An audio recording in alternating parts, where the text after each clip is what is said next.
Hello అండి, నమస్తే. Welcome back to our channel STR gallery. ఈ రోజు మనం గోరుచిక్కుడుకాయ కర్రీని ఎలా ప్రిపేర్ చేసుకోవాలో చూద్దామండి. ఇది చపాతీలోకి, అన్నంలోకి చాలా బాగుంటుంది. చాలా త్వరగా కూడా అయిపోతుంది. చేసుకోవడం కూడా చాలా సింపుల్ అండి. మరి లేట్ చేయకుండా వీడియోలోకి వెళ్ళిపోదాము. ఎలా ప్రిపేర్ చేసుకోవాలో చూద్దామండి. ముందుగా 500 గ్రామ్స్ గోరుచిక్కుడుకాయని తీసుకొని ఇలా చిన్న ముక్కలుగా కట్ చేసి 2 సార్లు శుభ్రంగా కడుక్కొని పక్కన పెట్టుకోవాలి. ఇప్పుడు స్టవ్ ఆన్ చేసి కుక్కర్ పెట్టుకొని అందులో ఒక 2 టేబుల్ స్పూన్ల వరకు ఆయిల్ వేసుకోవాలి. ఆయిల్ హీట్ అయ్యాక 1 టీ స్పూన్ జీలకర్ర, అలాగే 1 టీ స్పూన్ ఆవాలు వేసుకోవాలి. ఇవి కూడా వేసి ఇందులో ఒక 7-8 వరకు పచ్చిమిర్చి వేస్తున్నాను. ఇది మొత్తం పచ్చిమిర్చితో కూడా చేసుకోవచ్చు. ఇలా పచ్చిమిర్చి కూడా వేసి 1 నిమిషం పాటు వేయించుకోవాలండి. పచ్చిమిర్చి వేగాక ఇందులో 2 సన్నగా తరిగిన ఉల్లిపాయలు వేసుకోవాలి.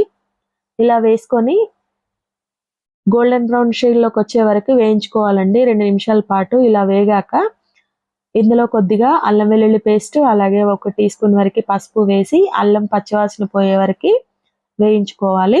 ఇలా వేయించుకున్నాక ముందుగా మనం గోరుచిక్కుడుకాయని కట్ చేసి పెట్టుకున్నాం కదా, అది వాటర్ అంతా తీసేసి ఇప్పుడు ఇందులో యాడ్ చేసుకోవాలండి.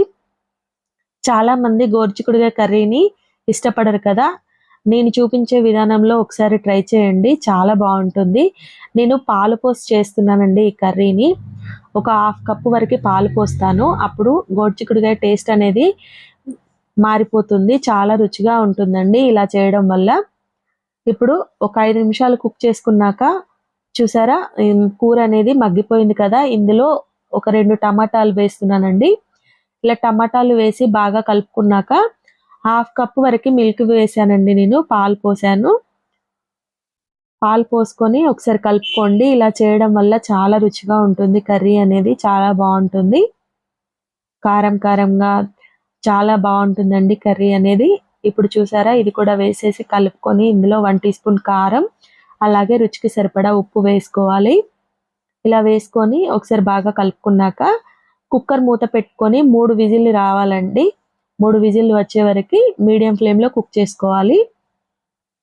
3 విజిల్లు వచ్చాక కర్రీ అనేది ఎలా ఉందో చూద్దాము.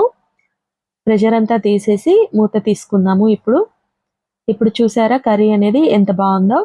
చాలా రుచిగా ఉంటుందండి. చూసారా, అయిపోయింది కర్రీ అనేది. ఇందులో ఫైనల్గా కొద్దిగా కొత్తిమీర వేసుకుంటే కర్రీ అనేది రెడీ అయిపోయినట్లే. మీకు కావాలి అని అంటే ఫైనల్గా ఇందులో 1 టీ స్పూన్ వరకు గరం మసాలా కూడా వేసుకోవచ్చు. కర్రీ అనేది చాలా చాలా బాగుంటుందండి. అన్నంలోకైనా చపాతీలోకైనా చాలా రుచిగా ఉంటుంది. ఫైనల్గా అయితే కొత్తిమీర వేసేసాను. గోరుచిక్కుడుకాయ టమాటా కర్రీ అయితే రెడీ అయిపోయింది. చాలా బాగుంటుంది. మీరు ఖచ్చితంగా ట్రై చేయండి. ట్రై చేసి మీ ఫీడ్బ్యాక్ని కామెంట్ సెక్షన్లో షేర్ చేయండి. అలాగే మరిన్ని వీడియోల కోసం మన ఛానల్ని సబ్స్క్రైబ్ చేసుకోండి. Thanks for watching.